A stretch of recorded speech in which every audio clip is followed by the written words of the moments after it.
കാന്തപുരം പ്രായം കൊണ്ടുള്ള അവശതയിൽ വീൽ ചെയറിലാണ്.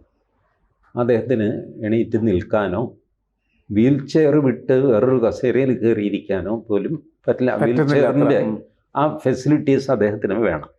പറഞ്ഞിട്ട് കാര്യമില്ല, പ്രായമായി. അപ്പം ഇങ്ങനെ വീൽ ചെയറിലിരിക്കുന്ന അവസ്ഥയിൽ ഡൽഹിയിൽ പോയിട്ട് പ്രധാനമന്ത്രിയെ കാണുന്നു. വീൽ ചെയറിൽ ഇരുന്ന് തന്നെ സംസാരിക്കുന്നു. വീൽ ചെയർ ഒന്നും മാറാൻ പറ്റുന്നില്ല അദ്ദേഹത്തിന്. പ്രധാനമന്ത്രി എണീറ്റ് വന്ന് വീൽ ചെയറിനടുത്ത് നിന്ന് ഇദ്ദേഹത്തോട് സംസാരിക്കുന്ന ഫോട്ടോ പുറത്തു വന്നു. അപ്പോൾ അത് കണ്ടു കഴിഞ്ഞാലുണ്ടല്ലോ, വർഷങ്ങളായിട്ട് അടുപ്പമുള്ള രണ്ട് സുഹൃത്തുക്കൾ, ഞാൻ അവശതയാകുമ്പോൾ പിയേഴ്സൺ എൻ്റെ അടുത്ത് വന്ന് ഇങ്ങോട്ട് സംസാരിക്കും.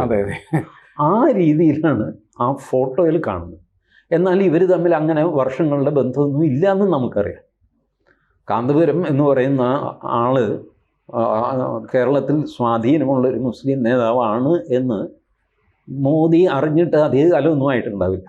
അതെ, ശരിയായിരിക്കും. കേരളത്തിലെ ഒരു ഫിനോമിനയാണല്ലോ ഈ സമസ്ത എന്നൊക്കെ പറയുന്നത്.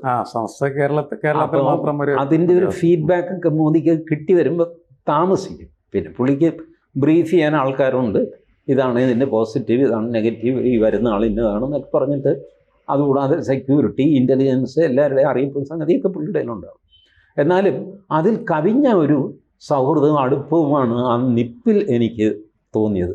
ശരീരഭാഷയിൽ someone who is very close to me, ഒരുപാട് പ്രായമായി, അപ്പം ഞാൻ അദ്ദേഹത്തെ പരിഗണിക്കണം എന്നുള്ള രീതിയിൽ മോദി നിൽക്കും. ആ ഫീൽ എന്തായാലും ഉണ്ടായിരിക്കും. പ്രധാനമന്ത്രി അങ്ങനെ ഉള്ളൊരു പരിഗണനയുടെ ഡിസ്റ്റൻസിൽ തന്നെ ആയിരിക്കണം ഇരുന്ന സീറ്റിൽ നിന്ന് എഴുന്നേറ്റ് അദ്ദേഹത്തിൻ്റെ ഈ വീൽ ചെയറിലെത്തിയത്.